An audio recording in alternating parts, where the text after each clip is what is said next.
Welcome to TeaDB. Very good. Here we go. We got a sample, 2004. Some raw. There's a lot of words and letters in there.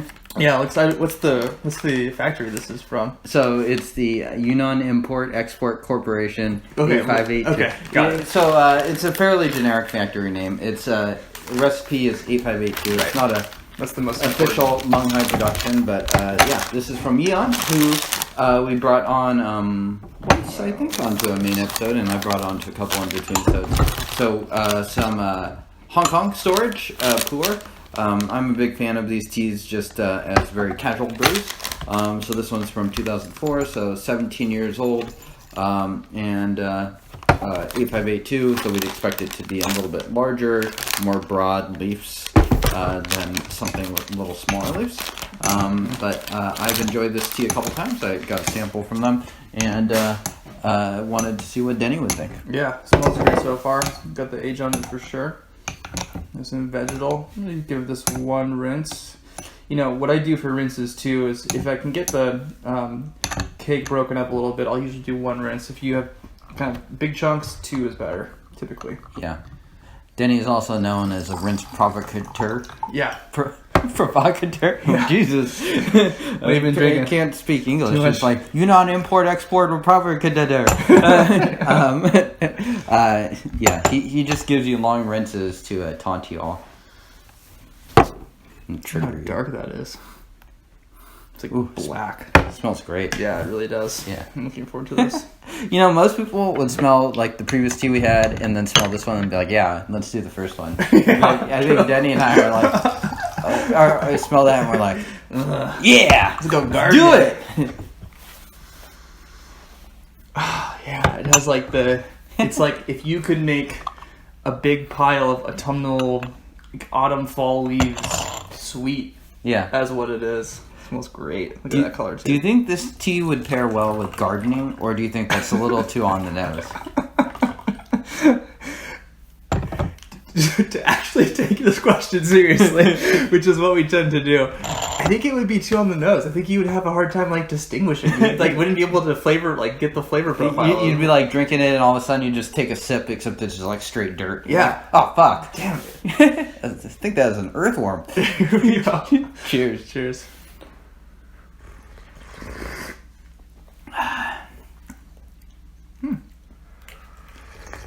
Actually, like a decent amount of sweetness already. A lot of garden notes on Totally. this to start. Yep. Definitely a tea you can probably push pretty hard, I would say. Yeah. Ooh, nice residual sweetness. Almost a roasted kind of light roast oolong flavor at the end of it.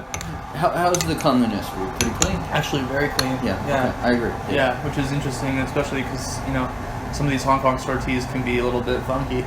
Yeah, yeah, and that to some extent is kind of the point for some of them. Right. They have a very intense warehousing procedure. And the idea is basically to take all the greenness out of it. And I mean, I don't know about you, Denny, but I detect very little greenness Totally. in this tea. Yeah. Yeah. I mean, these Hong Kong stored Pu'erh is almost just its own separate category of tea. Much redder now. Getting into the tea a bit more here.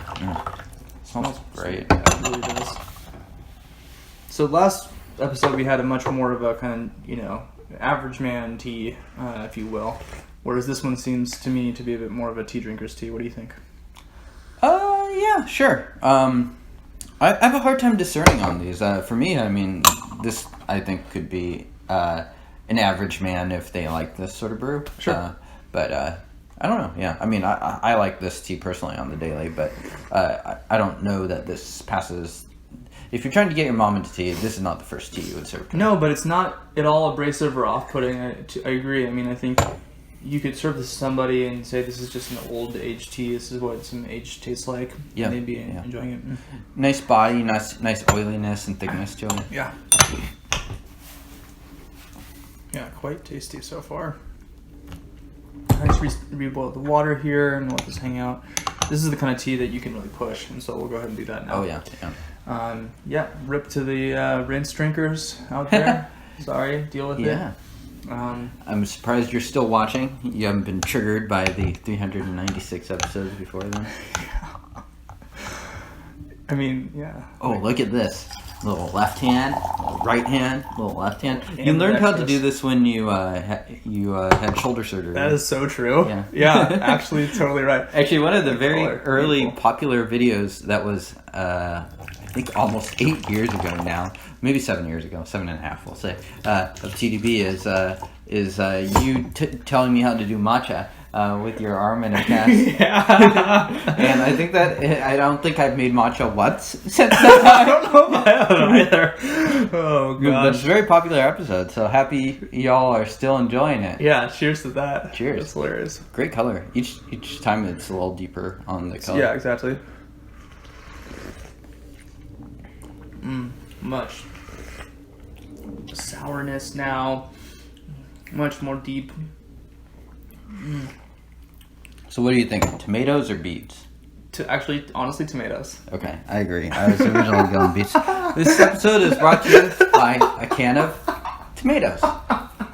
Signature Select, my Field Day Organic. Actually, this is not Signature Select. Found at your local co-op. Go to safeway.com/TDB for a discount code. Yeah, for 10 cents off Oh, your can of tomatoes. oh, wow. It doesn't take much to make me happy. We got props. Yeah. We spent money. Join our Patreon so we can get better props. Sweet.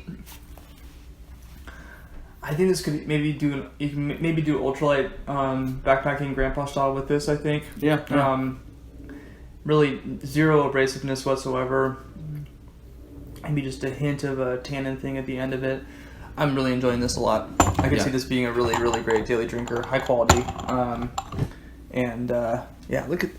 To your point about big leaves. Yeah, big whole leaves. Yeah, exactly. And that kind of Right helps there. to have it be this sort of like thick but also somewhat soft and mellow taste.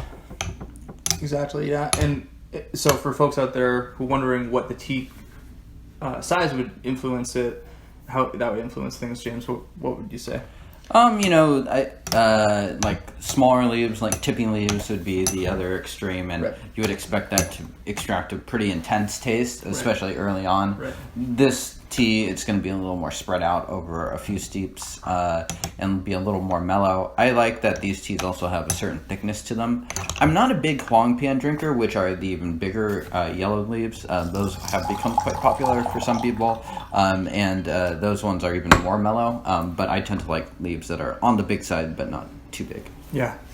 I hate to say it, but little hint of pencil shavings in this. Man, pencil shavings. is there a company that sells pencil shavings? You would be such a great sponsor.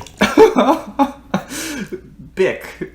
Pencils. Yeah, this episode, I literally don't own a pencil. Yeah. Subscribe to our Patreon so we can buy pencils. Yeah, so we can afford the expensive pencils we've always been dreaming of. Cheers. Cheers. Yeah. Nice thing about these teas is it's so mellow, it's so easy to drink. It's like hard to get over caffeinated on it. I think you're going to say something. No, yeah, I agree. Hints of maybe a little bit of some molasses sweetness or some of that sort of more root earthiness. Yeah. Really, really great. Yeah, easy to drink too, yeah. Yeah, and you know what's interesting about this too is I don't think this is standard for all Hong Kong store teas, but I feel like each tea has been a little different than the other one. Yeah. So I've been pretty happy with just sort of the evolution of the session here. Yeah, and I've been pushing the steeps a little bit, as you probably have noticed, audience member. And I think a tea like this is going to handle that really well. Unlike the Dong Fang we had last episode, which, you gotta really... Tread lightly. Exactly, yeah.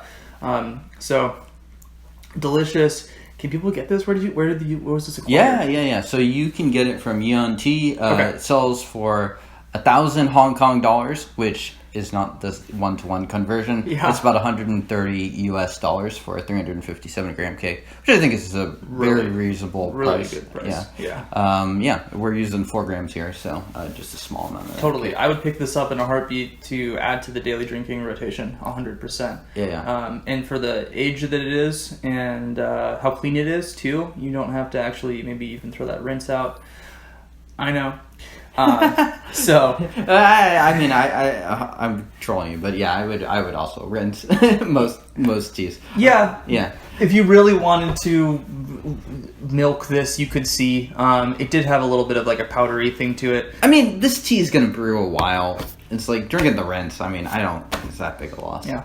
Tasty, delicious. Actually, like really pretty in the cup too. Just nice, big, really dark leaves. Yeah. Ultralight test? I think so. Definitely. Yeah. Yeah. I mean, a tea like this is hard to imagine pushing too hard. Yeah, and the big leaves are also probably helpful in a way versus like little tiny tipping leaves that might get in your mouth. Yeah, absolutely. Was this hard pressed? Not too hard. The Hong Kong storage tends to loosen it up a little bit. Right. So, yeah. Pick this up, y'all. And for more tidbits about tea, pick them up at tdb.org or subscribe to the YouTube channel down below somewhere.